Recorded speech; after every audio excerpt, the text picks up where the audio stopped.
കൃഷ്ണ ഗുരുവായൂരപ്പ ശരണം. ഹരികൃഷ്ണ ചാനലിലേക്ക് ഏവർക്കും സ്വാഗതം.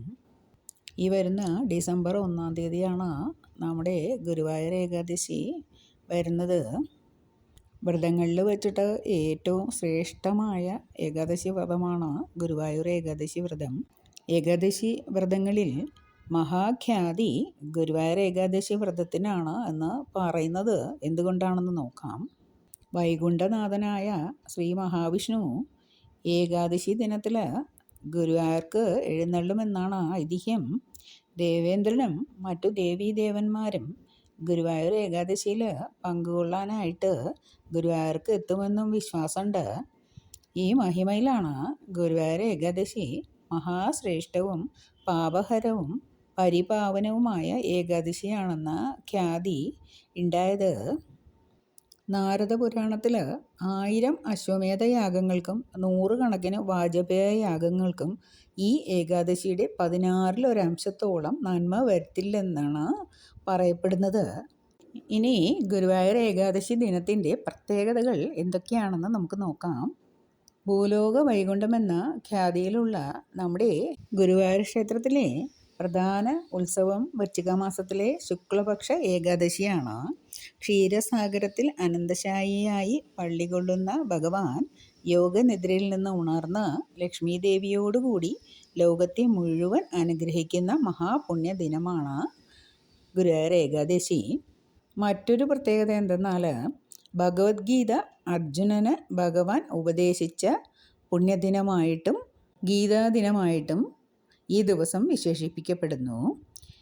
പിന്നൊരു പ്രത്യേകത, ദേവേന്ദ്രൻ സുരഭിയുമായി വൃന്ദാവനത്തിലെത്തി ഭഗവാനെ വന്ദിച്ചതും സുരഭി പാൽ ചുരത്തി ഗോവിന്ദാഭിഷേകം നടത്തിയതും ഈ ഏകാദശി ദിനത്തിലായിരുന്നുവെന്നാണ് ഐതിഹ്യം. ഈ ദിനത്തിൻ്റെ മറ്റൊരു പ്രത്യേകത എന്തെന്നാൽ അദ്വൈതാചാര്യനും ശൈവാവതാരവുമായ ആദി ശങ്കരാചാര്യർ ഗുരുവായൂർ ക്ഷേത്രത്തിലെത്തി പൂജാക്രമങ്ങൾ ഇന്ന് കാണുന്ന വിധം ചിട്ടപ്പെടുത്തിയതും ഈ ശുക്ലപക്ഷ ഏകാദശി ദിനത്തിലായിരുന്നു അത്രേ.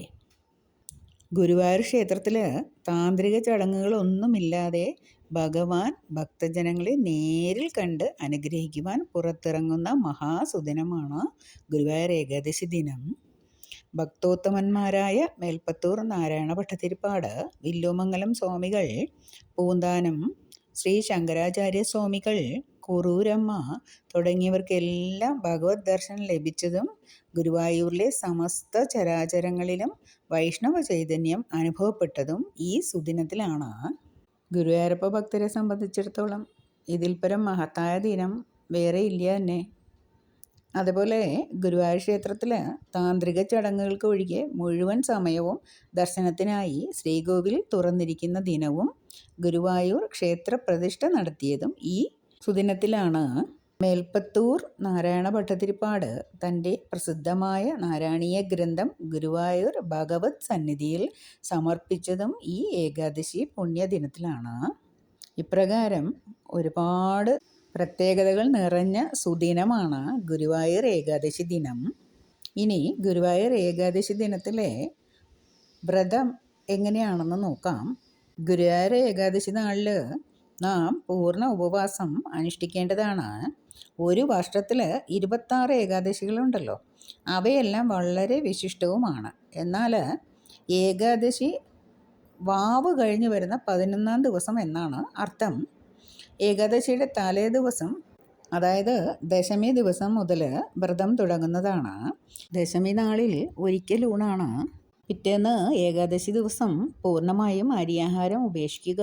ദ്വാദശി ദിവസം രാവിലെ സൂര്യോദയം വരെ പൂർണ്ണമായ ഉപവാസമാണ് വേണ്ടത്. ദ്വാദശി നാളിൽ തുളസി തീർത്ഥം കുടിച്ച് വ്രതം അവസാനിപ്പിക്കാം. ഏകാദശി ദിവസം ധാന്യങ്ങൾ ഒഴിവാക്കുമ്പോൾ പഴവർഗ്ഗങ്ങൾ കഴിക്കാവുന്നതാണ്. വൈകുണ്ഠനാഥനായ ശ്രീ മഹാവിഷ്ണു ഏകാദശി നാളിൽ ഗുരുവായൂരിലേക്ക് എഴുന്നള്ളുമെന്നാണ് ഐതിഹ്യം. അന്ന് 33 കോടി ദേവതകളും ഗുരുവായൂർ ഏകാദശിയിൽ പങ്കുകൊള്ളുവാനായിട്ട് സന്നിഹിതരാകും. ആയതിനാൽ ഗുരുവായൂർ ഏകാദശി തൊഴുന്നവർക്ക് എല്ലാ ദേവീദേവന്മാരുടെയും അനുഗ്രഹാശിസുകൾ ലഭിക്കുന്നതാണ്. അതിനാലാണ് ഗുരുവായൂർ ഏകാദശി ഏറ്റവും ശ്രേഷ്ഠവും സർവ്വപാപഹരവും പരിപാവനവുമായ ഏകാദശിയായി മാറിയതെന്ന് ആചാര്യന്മാർ പറയുന്നു. ഈ ഏകാദശി സമയം നോക്കാം. നവംബർ 30 രാത്രി 9:24 ദ്വാദശി കഴിഞ്ഞ് ഏകാദശി തിഥി ആരംഭിക്കുന്നത്. ഏകാദശി തിഥി അവസാനിക്കുന്നത് ഡിസംബർ 1 അതായത് ഏകാദശി ദിനത്തിൽ സന്ധ്യയ്ക്ക് 6:57 ഇനി പാരണ വീടുന്ന സമയം നോക്കാം. ഏകാദശിയുടെ പിറ്റേന്ന് ദ്വാദശി ദിനത്തിൽ രാവിലെ 6:45 മുതൽ 9:15 വരെയാണ് പാരണ വീടേണ്ട സമയം. ഈ സമയത്ത് വ്രതമെടുക്കുന്നവർ തുളസി തീർത്ഥം സേവിച്ച് പാരണ വീടേണ്ടതാണ്, അതായത് വ്രതം അവസാനിപ്പിക്കേണ്ടതാണ്. എന്നിട്ട് ഭക്ഷണം കഴിക്കാവുന്നതാണ്. ഏകാദശി വ്രതം എടുക്കുന്നവർ അരിയാഹാരം പൂർണ്ണമായും ഉപേക്ഷിക്കേണ്ടതാണ്. അതുമാത്രം ശ്രദ്ധിക്കുക. പഴവർഗ്ഗങ്ങളോ ഗോതമ്പ് കൊണ്ടുള്ള ആഹാരങ്ങളോ കഴിക്കാവുന്നതാണ്. ചില ഭക്തർ ധാന്യം പൂർണ്ണമായും ഒഴിവാക്കാറുണ്ട്. അങ്ങനെയുള്ളവർക്ക് അപ്രകാരം ചെയ്യാവുന്നതാണ്. അവരവരുടെ വിശ്വാസത്തിനനുസരിച്ചും ആരോഗ്യസ്ഥിതി അനുസരിച്ചും ഏകാദശി വ്രതം അനുഷ്ഠിക്കാവുന്നതാണ്. ദശമി, ഏകാദശി, ദ്വാദശി ദിനങ്ങളിൽ വിഷ്ണു ക്ഷേത്ര ദർശനം നടത്തുക. വിഷ്ണു ക്ഷേത്രത്തിലോ അല്ലെങ്കിൽ അടുത്തുള്ള വിഷ്ണുവിൻ്റെ അവതാര ക്ഷേത്രങ്ങളിലോ, ശ്രീകൃഷ്ണ ക്ഷേത്രങ്ങൾ, വരാഹമൂർത്തി ക്ഷേത്രം, അപ്രകാരമുള്ള മഹാവിഷ്ണുവിൻ്റെ അവതാര ക്ഷേത്രങ്ങളിലോ ദർശനം നടത്തി പ്രാർത്ഥിക്കാവുന്നതാണ്. ഇത്തവണത്തെ ഗുരുവായൂർ ഏകാദശി വ്രതം ഏവർക്കും അനുഷ്ഠിക്കാൻ സാധിക്കട്ടെ എന്ന് ആശംസിക്കുന്നു.